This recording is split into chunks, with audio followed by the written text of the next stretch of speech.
Yeah, we are. Shall we go? Start the clock. We're ready? Go. Okay. There it is.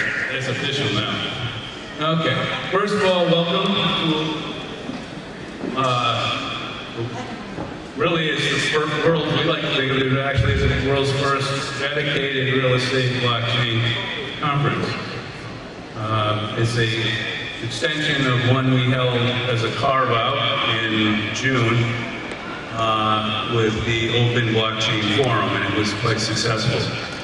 We have an incredible audience here, and what makes this audience so different, what am I talking about, participants here, is every one of them are actually engaged today in one form or another of the blockchain applications to real estate, and the integration and utilization of tokenomics within their business models. This is not hypothetical, theoretical, this is real. And all of them engaged, they've all held ICOs or are highly influential in those that have held ICOs, and because they were a part of those teams, helped them to realize some pretty significant success. I want to do is have each one very quickly, watching the clock, just introduce yourself. Who you are and what your group is. And oh, thank you. I'm Haley. I'm from iHouse. We're a Hong Kong-based global real estate blockchain servicing company. We help real estate developers to tokenize their commercial properties. Hi, my name is Steve Drake. I've been living in New York City the last 22 years. Originally from Stockholm, Sweden. And we've been chasing the fractionalization of real estate for the last 8 years. Haven't been able to change the law in the US to allow advertising and marketing for you to waste money. My family's owned, hundreds of millions of dollars in real estate. We bought high-rise on Park Avenue last summer, and we've been trying to do bigger real estate crypto solutions in the $100 million range and up. And I've been chasing the solutions for the last 8 years, and I'll tell you more about it a little later, what I've seen and what's happening in the market. thank you, Dave. John? Julian Svirsky, I'm the CEO. You gotta kind of talk down. I'm Julian Svirsky, I'm the CEO of ATLANT. We have a two-pronged solution. One is we tokenize real estate and then subsequently bring it on our platform to trade as a secondary market trading of tokens of real estate. And the second solution is P2P rentals without the middleman, essentially cutting out guys like Airbnb, etc. to make it cheaper. Very good. Hello everyone, my name is Tom from Propy. We're a company based in San Francisco, Silicon Valley. And we're a global real estate market platform based on blockchain. We're blockchain agnostic, so we're using your old or currently Ethereum network. So what we're placing, we have a decentralized title registry system on our blockchain.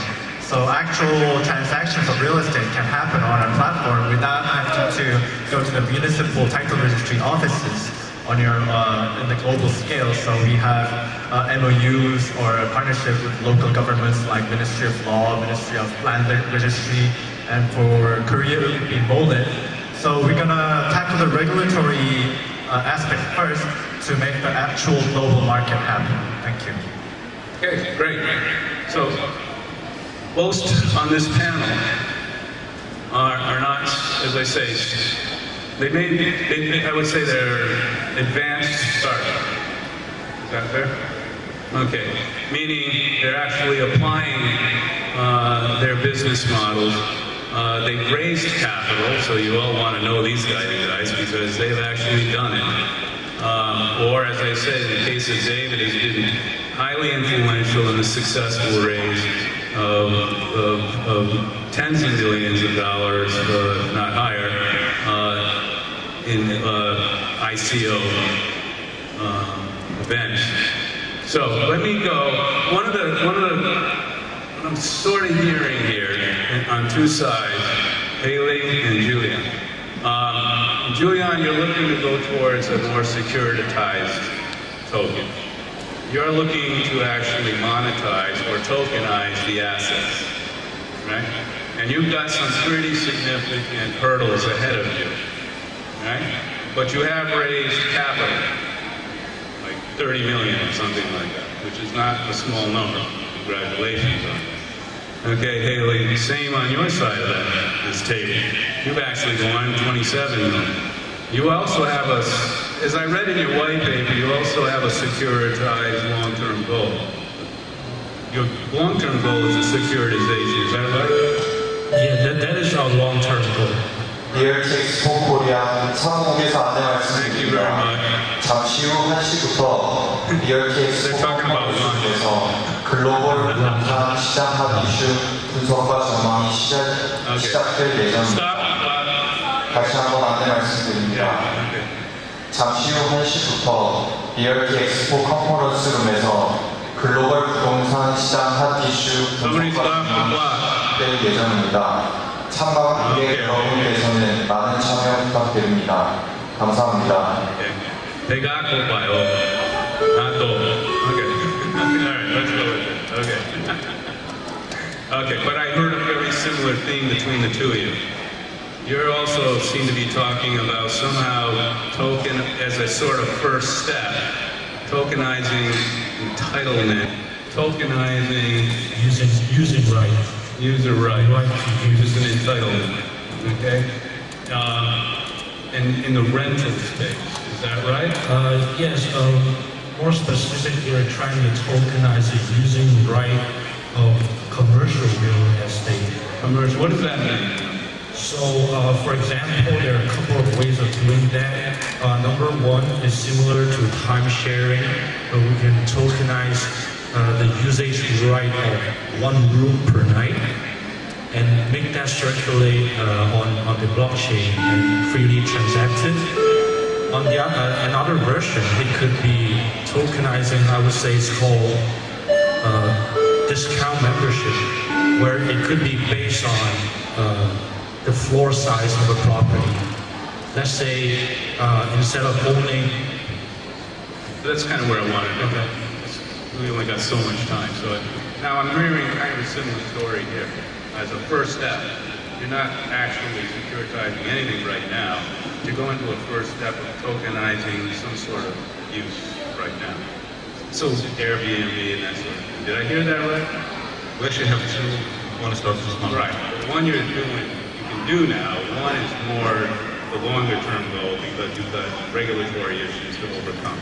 So a few we're actually engaging regulators, but I'll explain kind of very briefly how it works. We take an asset, we, through various things which I'll describe in about half an hour, tokenize the asset, etc. And then we actually let you buy and sell these tokens on our platform, which has all the rights associated with it, meaning voting, dividends, etc., profit distribution. So you don't have a right to stay in the property as the other project, but you basically co-own a piece of, I mean, as if similar to owning shares in the property. David, does that sound like not passing the new test? Is that a security coin? Yeah, the U.S. is more complicated because of the security laws. And it will be a security coin. It has to be a security It will be. See, what I'm trying to get to here is, what the audience needs to hear is, where's real estate right now? This whole process of blockchain application and tokenization, where are we at right now? Is it really happening? Is it really in place? Is there any companies at scale operating around the world on this asset? I would say we're like a baby. Go ahead, keep going. It was like a little baby. We haven't even started. We're barely crawling. You know, because, you know, they're talking about utilities, services, common space, and you have the whole capital stack that has to be applied to. And then in the U.S. it's more complicated because that's securities, and everybody's chasing what to do it. We tracked over the crowdfunding real estate platform for the last 7 years. We actually created a magazine just to do a report on the top 50 crowdfunding real estate platforms globally and to see what happened. Out of the top 10, 3 had a Series B. And none of the top 5, they all had a $80 to $100 million VC valuation. None of them ended up being developers per se. Then they got acting more like a VC structure, raising capital. So they had some sort of success in crowdfunding, but we didn't see it explode. And this is like a repetition the second time around. People coming up with solutions in crypto, but in the US it becomes more complicated. I think other jurisdictions would be a lot easier when you don't have the SEC looking at you as a security. Okay, now let's go to your model. Yeah. Keep talking about title. Title I don't business. know how you make money doing title. I know you make money selling assets. You know, securitizing assets, something I've been doing for most of my life. But in actually, as a viable business model, your real goal is to be a marketplace without an intermediary. Well, you'll need an intermediary, but you need some in there. And it's sort of that term I use, servant leader. Yeah. Basically, you're going to gradually keep decentralizing that. Yes. But tell me how one makes money with title. We're not the title registry is like we talk about that a lot. Yeah, because it's a backbone of our platform. Right. We don't really actually, we make certain percentage of revenue from title mining, but it makes our platform possible. So it's not a direct business model using the title registry. What making decentralized title registry possible is to make the whole process of purchasing a real estate abroad. Let's say you're a person living in Korea, you want to buy a house in San Francisco. If there isn't a single platform global market with a centralized title deed registry connected with the municipal governments, you have to go all through like 17 intermediaries to buy a house in San Francisco. But what decentralized title registry means is that it will be connected to the local registry real time. Right. So if you make a transaction on our platform, so you just have to pay, like think of Amazon. One click, you have the smart contract, the payment is done, and the registry is transferred along. And the way you're profiting off of that, I guess, is the utilization of your token, and as that gets utilized, value and more demand on that from people working.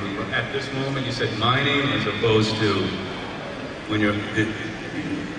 That's where your value is being driven is through the mining. I'm going to elaborate that point maybe on the... Well, we'll get back to that. Yeah, Let's get back to that in a minute. The most revenue model is commissions we take. It's traditional. Yeah. Commission on the sale of those deals in fiat. Yeah, when a sale is happening. In fiat right now. Yes. Okay, so you're still evolving towards a tokenized traditional market, yeah. That's fine.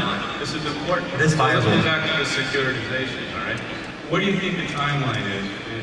Actually get that first fully securitized, tokenized, let's call it securitization because that's what it is, on a token basis.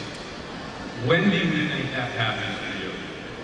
So right now we're at the stage where we've built out the entire platform, and we're actually waiting for one last ledger, which is the largest, frankly, which is a structure through which one can trade initial securities.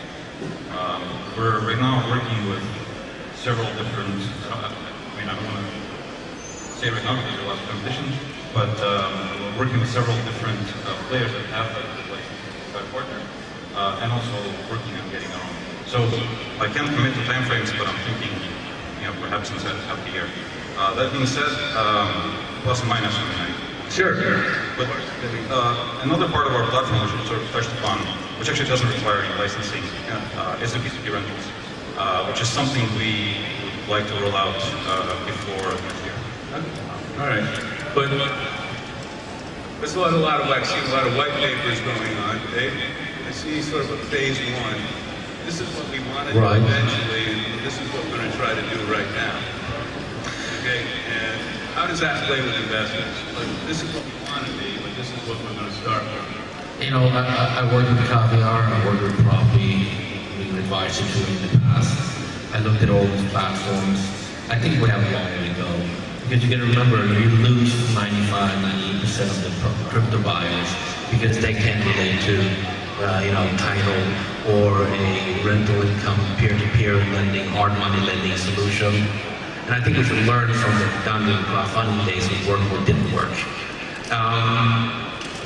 I think we don't have to change laws. I think there's solutions out there that I've seen that will revolutionize real estate, and there are existing laws that can do that. And the question is, who's going to do it first? And I got my eyes on a couple of people that I think will be able to do multi-billion-dollar ICO because they solved it in the US, across the capital stack. So we might see something like that maybe next summer. But these companies over here, I mean, they got $100 million valuation from their ICO. You're top level of the crowdfunding platforms instantaneously. So, you know, you have very little competition, and your innovation, hard work, execution is now going to have to show this industry that there's something there. Okay, and now when you went out, I mean, you guys did it. You raised it. You were out there, you wrote your white papers, you went in front of investors, you told that story 100 times, right, what you're going to do, and you successfully closed, which is huge. I mean, that's just congratulations, everybody, you're real. How are you deploying capital trying to get there? What do you think? When you got this 30 million sitting there, I'm not asking you to divulge all your business plan, but how long is, you know, how do you get investors, anybody who's interested in trying to go and do an ICO, to say, look, we got to get through all of these regulatory hurdles, but we think that pot of gold at the end of it, if we stick to our plan, we get this done. You know, you're holding that coin. I don't know if you've done it sort of on that board, private sale, and they're waiting for that day. How do you get that message out? How did you do that? Yeah, you do it. Because, I mean, I think that's the future of everything we're doing, is what you're trying to do. So, we raised a little share of that, but nonetheless, it's a reasonable number. In terms of how we're spending our funds, did I misunderstand that? No worries. Instead of, in terms of how we're using our funds, we're fairly conservative. We primarily are focusing on sort of two-pronged efforts. One is development, two is regulatory. I mean, essentially, you know, we try to constrain our budget because we recognize that for both our models, advertising will be a fairly large chunk of what we have, and so you know, instead of basically trying to front load and sort of spend money now, we're trying to kind of backload, so to speak. And then also, I think a lot of, to answer the second part of your question, I mean, I think if you have a viable model, if you have a product or close to a working product, you know, perhaps it makes sense. Although it seems like ICOs are sort of a tough racket nowadays. But the one thing that I wanted to mention, actually, which relates to the first part of your question, how are we spending our money? I see a lot of ICO projects, you know, spending money on, you know, getting listed on exchanges, spending money on various other advertising. I think that's really reckless because you really should be spending money on the project and basically making money for your investors instead of, you know, pumping your. Okay. And what about where do you see you're getting into your model actually and implementation of your model? You're actually going. How far? Yeah, how far are you going? Yes, actually, I had the same question from you like 2 months ago. So how? That's why I'm curious. I want to hear. Is there an actual viable model happening right now? So actually, I can say yes now. Good. Because we substantially expanded since then, and we have a transaction going on in the UK, all the EU representatives. Tell us, give us a sample transaction that you did. Is that like that castle or something I read about? Yeah, we had a historical site in Milano. It's in Italy, and it was actually owned by the father Hilton. It was owned by him, and it was not a simple transaction. It was done by the smart contract. It was an auction. So, if you know, for the tech-savvy people, you would know that smart contracts are easily modifiable to do like Dutch auction, reverse auctions, or just regular auctions. So we're not just doing just regular transactions, we're doing auctions and probably building tokenization in the future, but we're getting into the actual transaction phase. Probably tokenizing in the future. Okay. Yes. Okay, so let's go. You're tokenizing now? Yes, we're focusing not to go head-to-head against any local regulation that restrict tokenizing of ownership, because a little bit different approach from Julian's, because in a jurisdiction that we have presence, we are told that regulators are very, very aware of how people are using tokenizing services. Okay. There's somebody out there, Daryl Hubbard, area, who's actually done all of it, haven't you? You've gone with the EU, with YETA, and you've actually gone towards the securitized level, haven't you? Well, yeah, we're going to talk about it. I'll just introduce that for you a little bit, right? Because you have the backing of the EU on your exchange.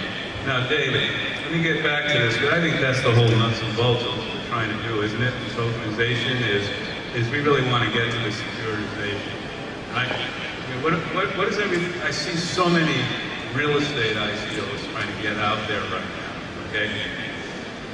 What's your advice? How do you start that, really? Do you have a two-tier story? We're going to do this now, and then we're going to get to this?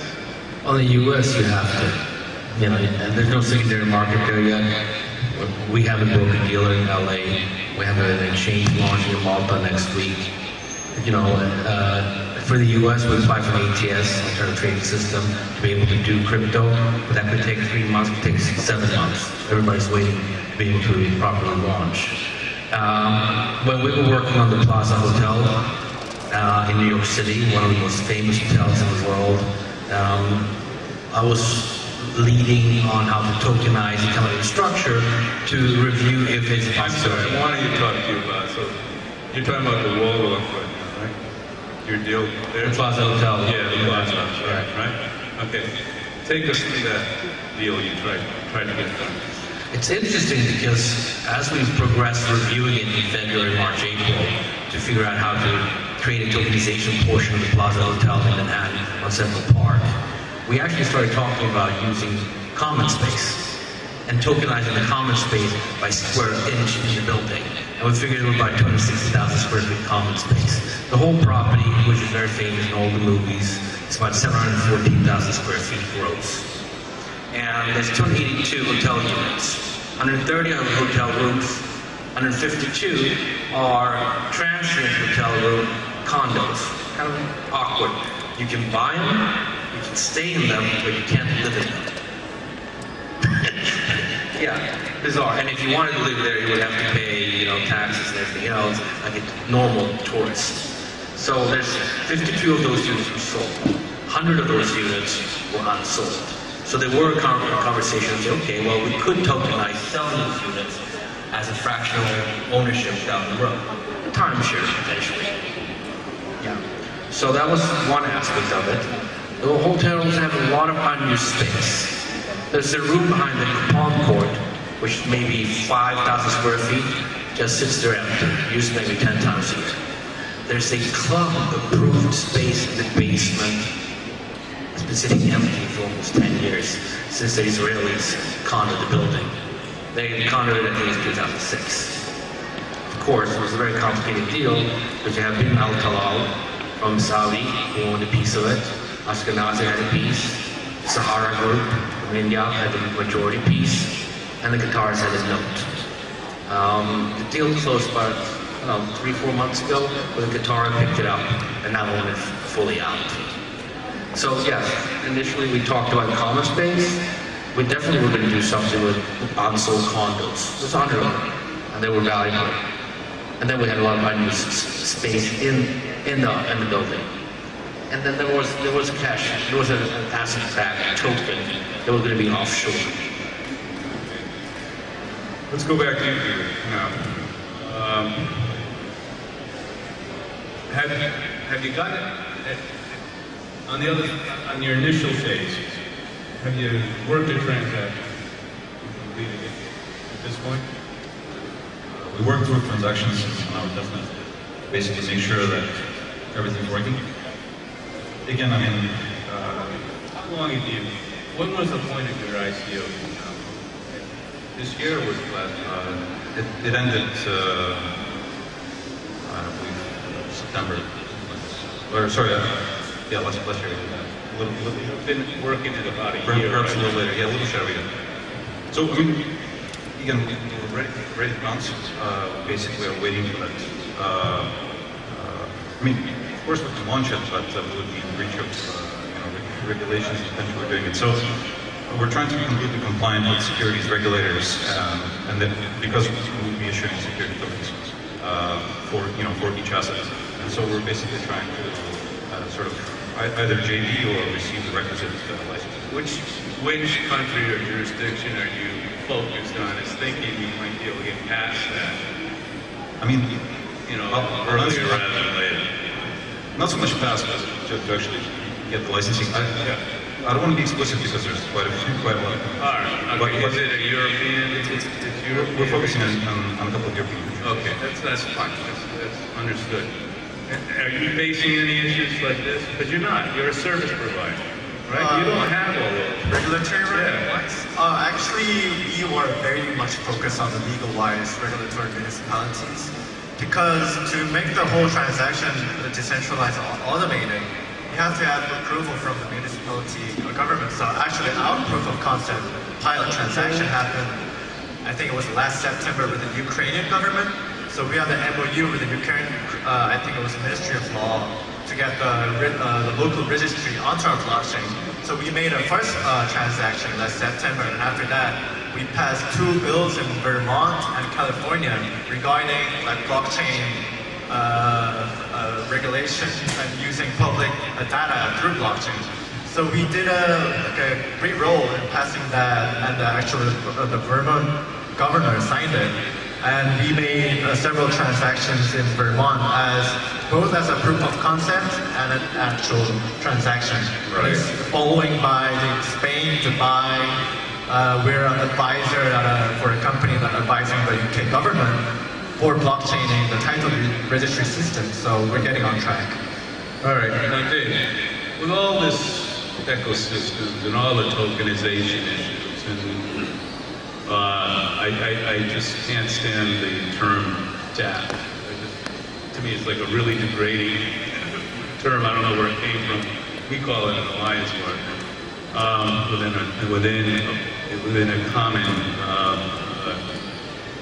business association, but using the terminology. You have payment comes in, you've got token, smart contract, tokenization, that's the whole point of dynamics. You're going to pay your alliance partners or your applications in token. Now they're getting this big bag of token. Have you heard of, for those service providers who want to get to fiat, what are they doing now? What are some of the, it doesn't have to be real estate, but how are they solving the exit once they have a pile of these tokens in a wallet for providing a service? What happens to them? Well, I guess we should be asking the guys here on the panel who's actually running a business. No one's doing the token yet. All right, let's say, have you thought of that? Tell us, have you, without putting up competitive, information or, confidential information, have you solved for that exit? Because you got investors. You're not really service. You don't have service providers paying in token. You've got investors. Well, we're a platform. We don't necessarily have investors that we facilitate the sale of an asset, we then facilitate secondary trading. But anyway, I understand your question. So sooner or later, you call yourself a GP, you call yourself a trust, or you call AMC, someone is entrusted as a fiduciary to oversee what happens with these tokens. Listen, the answer is quite simple. So basically, there are many tokens that we're talking about here, so I'll try to subdivide them. So A, there is a token for the assets. That token's price, presumably should be similar to the fiat price of such a parcel as that asset's in this area. So that's number one. Number two, to answer your question as to, okay, well, how does one fish out of this? We're basically going to have a stable coin, which which essentially is one-to-one and is backed one-to-one by fiat currency, and any currency which is used to subscribe for the asset, whether it's another fiat currency, whether it's cryptocurrency, is simply converted into this fiat currency. This fiat currency is a stable coin.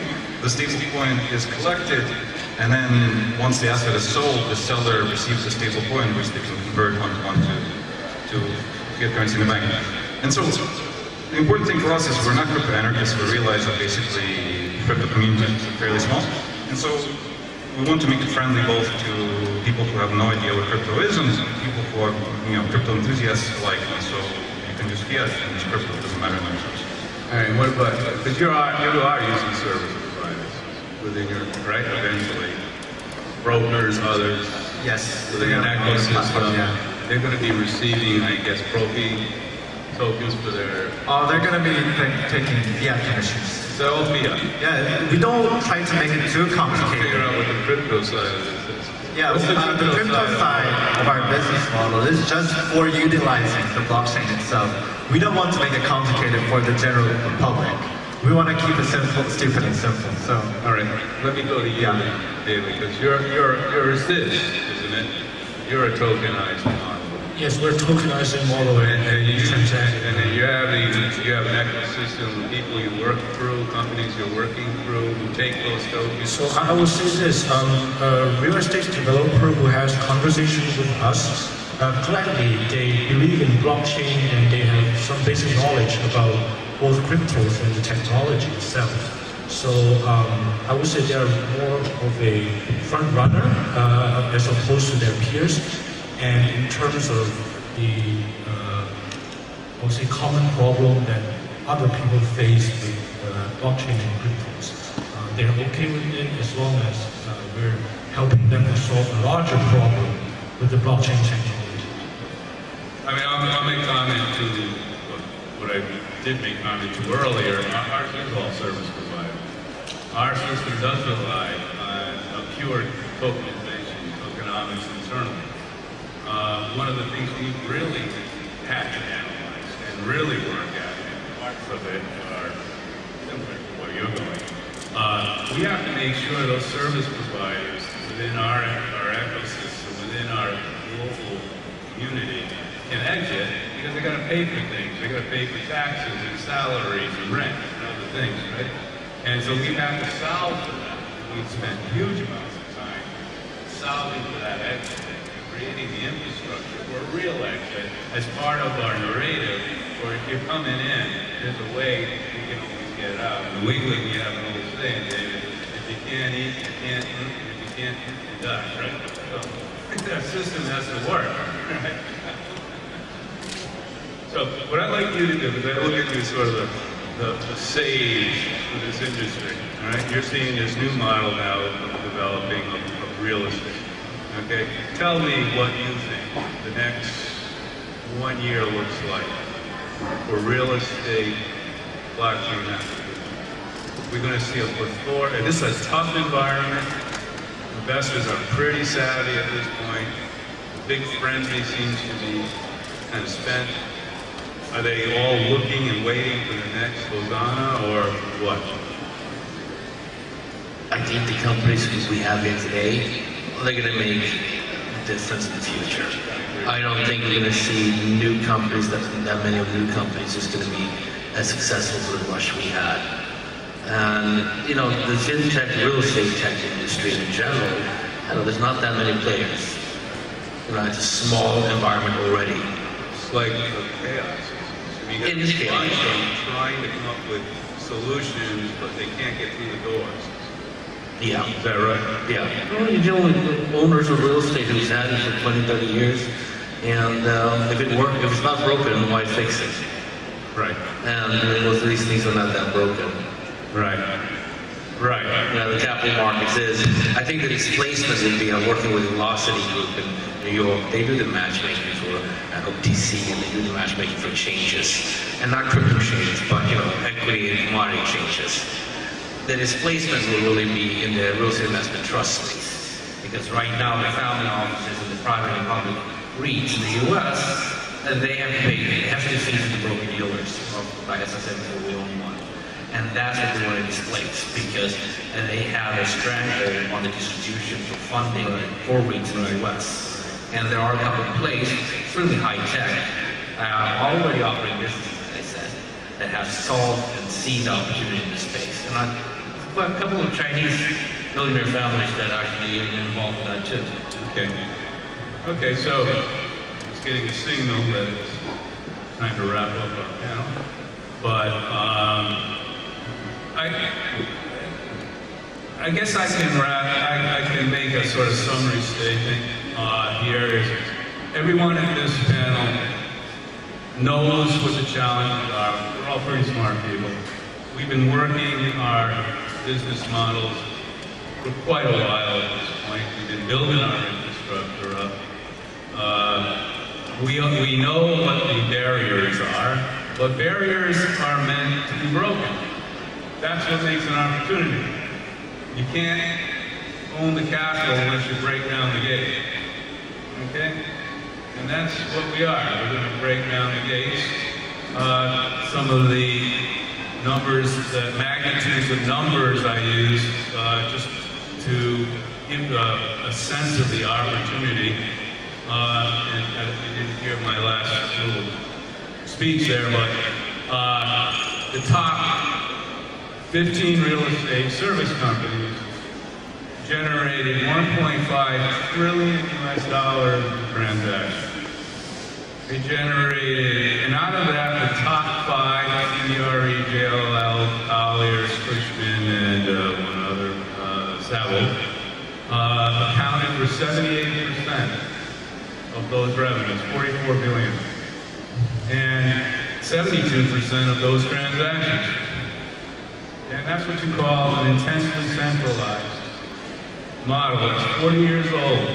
And I don't see the blockchain as revolutionary. We could call it evolutionary, and we're the evolution to some degree, but what I can compare it to is the convergence of technology to real estate to change a 40-year-old model to go from what's been perhaps 2G to a 4G model of transaction. And that's what we're trying to accomplish. And that's the opportunity, because all you need is a little piece of that 1.5 trillion, and you're not going to get that. Am I right? Oh, yeah. And you got to have a business model. Guess what? The old days of throw out a white paper because a bunch of good friends thought it was a good idea, and long gone. And I'm actually glad to see discipline come back to a model that looks more like what I've been doing for most of my life, which is called a private placement memorandum that's intensely thought out with actual offices that are compliant, so that you're within the boundaries of, you got to operate in various jurisdictions if you want to be global. They're never going to align. The U.S., out of those 5 companies, by the way, 4 of them are U.S., so the U.S. real estate service providers dominate global real estate as a model. And if we're ever going to be successful, in my opinion, those are the guys, CBRE are CBRE investors, JLL is JLL investors. They're both investors, and there's Blackstone with 60, 70 billion now in AUM. Is that too low now? Because it changes every day. And you know, it's not about the barriers. The real question is there an opportunity that lies behind breaking down those barriers and providing opportunities to a far wider community? And my answer is, boy, I can't wait to get going. Thank you very much to this panel. David, thank you for coming all the way, breaking out from Hong Kong to be here. Same, Haley. Thank you, Julian. Great insight, and as always, some great stuff coming out of you. Thank you very much, everybody, and good luck. Good luck to all of us on running. Thanks very much. Thank you. Thank you. Thank you. Big